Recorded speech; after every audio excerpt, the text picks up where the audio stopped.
다들 안녕하세요. 프로토 91회차 토신 정보방 환급 인증합니다. 당첨금은 세후 금액인 거 알고 계시죠? 다들 아시겠지만 한 경기 취소되어 당첨금이 반토막 났지만 그래도 당첨 모두 축하드리며 오늘 경기도 분석 시작해보겠습니다.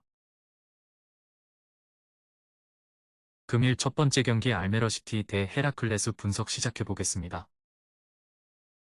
알메러시티는 승격팀이지만 안정적으로 순위를 유지하며 잔류를 향해 가고 있다. 휴식기 전 5경기에서는 무패를 기록했는데 2차례나 클린시트를 기록했고 반 라파라와 한센 등 공격진의 마무리도 좋았다. 특히 휴식기 전 마지막 경기에서는 강호인 아약스 상대로 패하지 않았는데 중앙 미드필더 로비넷의 활약이 좋았다. 확실한 스트라이커는 없지만 로비넷과 쿠프마이너스 등 중원이 잘해주기에 꾸준한 성적을 유지 중이다. 헤라클레스는 좋았던 시즌 초반을 지나 최근 흔들리고 있다. 최전방에 나서는 엥겔스를 비롯해 한손과 우아힘 등 공격진의 골이 줄었고 수비가 무너졌다. 휴식기를 통해 정비를 어느 정도 했겠지만 루스켄을 비롯해 측면 수비를 책임지는 선수들이 역할을 하지 못하고 있다. 알메러시티의 승리를 본다. 지난 2부 맞대결에서도 헤라클레스 상대로 우위를 보였는데 이 경기는 홈에 이 점도 있다. 또 원정팀은 수비의 중심을 잡아줄 선수가 없기에 반 라파라와 한센을 앞세울 홈팀의 공세를 막아내기 어렵다. 중원의 우위도 살릴 알메러시티가 승리할 것이다.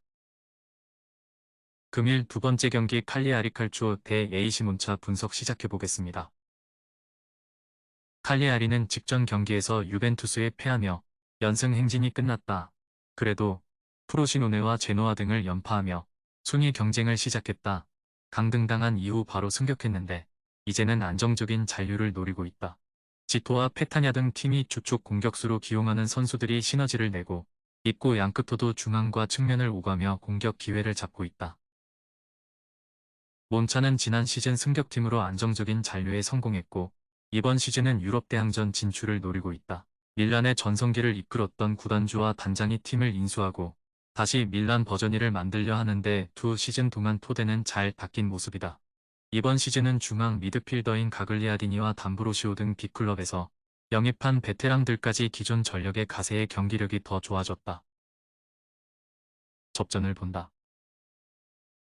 몬차는 가글리아디니의 합류 이후 중앙 경기력이 더 좋아졌다. 때문에 원정에서도 홈 못지 않은 안정적인 경기력을 보여주고 있다. 칼리아리가 페타냐와 지토를 앞세워 공격적으로 나서겠지만 중앙을 지키며 수비 라인을 유지할 몬차가 승점 한 점을 따낼 것이다. 금일 세 번째 경기 오지시니스 대 툴루즈 분석 시작해보겠습니다. 니스는 이번 시즌 리그 개막 이후 12경기에서 무패를 기록 중이다. 비록 지난 라운드 무승부로 인해 파리에 1위 자리를 내주긴 했지만 시즌 내내 파리와 우승 경쟁을 할 수 있는 팀이다. 무패 기간 동안 팀 내 최다골 선수가 3골에 못피지만 보가와 라보르드를 비롯해 이선 지원이 안정적이었고 수비 라인은 어느 팀과 비교해도 우위에 있다.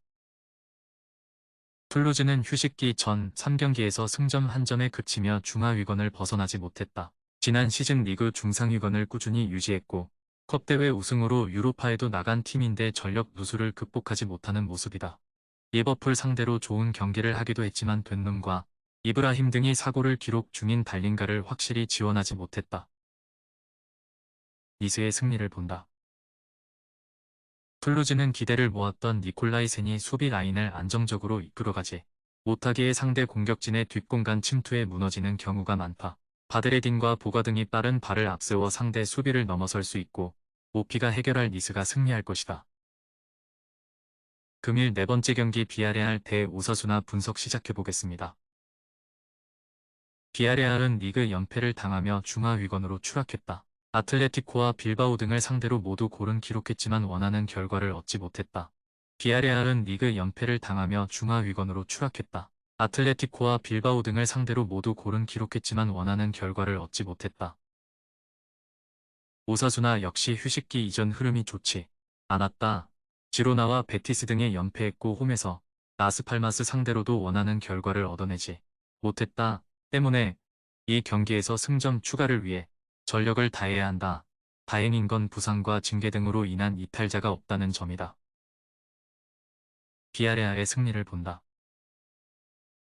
오사수나는 지난 시즌 탄탄한 수비력과 더불어 부디미르와 아빌라 등의 안정적인 마무리로 좋은 성적을 냈다. 그러나 이번 시즌은 카테나의 불안 속에 수비 강점이 사라졌다.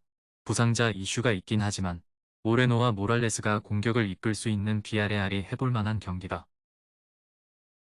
금일 5번째 경기 네이메언 대 고어헤드 분석 시작해보겠습니다.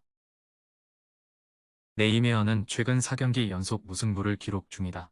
트벤테 상대로 원정에서 3골을 넣으며 승점을 따내기도 했고 폴렌담에게 3골을 허용하며 승리하지 못하기도 했다. 시즌 전 폭풍 영입을 통해 큰 기대를 모았던 팀이었지만 시즌 내내 경기력 기복이 크다. 그래도 일본 대표팀 공격수인 오가와를 비롯해 매트슨과 베르동크 등 좋은 공격 자원은 질비하다. 고어헤드는 휴식기를 연승으로 들어가며 5위까지 치고 올라왔다. 리그 빅4 중 하나인 아약스가 추락한 이번 에레디비지에인데 그들이 트벤테와 함께 4위 자리를 차지하기 위해 경쟁 중이다. 무패 기간 동안 아모파를 중심으로 한 수비 라인은 4차례의 클린시트를 기록했고 로맨스의 중원 존재감도 대단했다. 접전을 본다. 고어헤드가 워낙 좋은 시즌을 보내는 데다 원정 경기력도 안정적이지만 네이메언도 쉽게 리드를 내주는 팀이 아니다. 특히 쇠네와 회데메이커스 등이 버티는 중원의 수비력이 안정적이기에 고어헤드의 중원 공세를 견디며 승점을 따낼 수 있을 것이다. 금일 6번째 경기 알크마르 대 폴렌담 분석 시작해보겠습니다. 알크마르는 지난 라운드 원정에서 페에노르트에 패하며 2위 자리를 빼앗겼다. 시즌 개막 이후 무패를 달리며 호벤을 맹추격 중이었는데 최근 흐름이 다소 아쉬웠다. 그래도 2주간의 휴식기를 통해 팀 정비를 하고 이번 라운드에 나설 수 있다. 파블리디스를 비롯한 주축 선수들이 국대를 다녀왔지만 대다수가 유럽에서 경기를 뛰었기에 체력적 부담 없이 경기에 나설 것이다. 폴렌담은 시즌 전 예상처럼 하위권에 머물고 있다. 우흐렌과 울드치크 등 최전방 공격수들이 나름 골 결정력을 보여주긴 했지만 수비 라인이 너무 불안했다.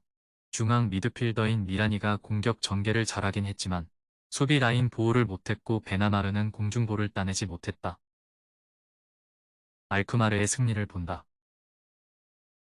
홈의 2점은 차치하더라도 전력의 우위가 확실한 알크마르다. 또 최근 이 경기 부진으로 인해 선수들이 이번 경기에 더 집중하고 나올 수 있다. 클라시에와 드윗이 중원의 라인을 올리며 공격을 주도할 것이고 파블리디스와 사디크가 기회를 놓치지 않을 알크마르가 승점 3점을 가져갈 것이다. 토신 최종 조합은 영상 아래 고정 댓글로 말 걸어주시면 토신정보방에서 무료로 공유해드립니다. 제발 손해보면서 토토하지 말고 다같이 웃으면서 즐겁게 베팅합시다. 함께 하실 분들은 부담 갖지 마시고 편하게 말 걸어주세요.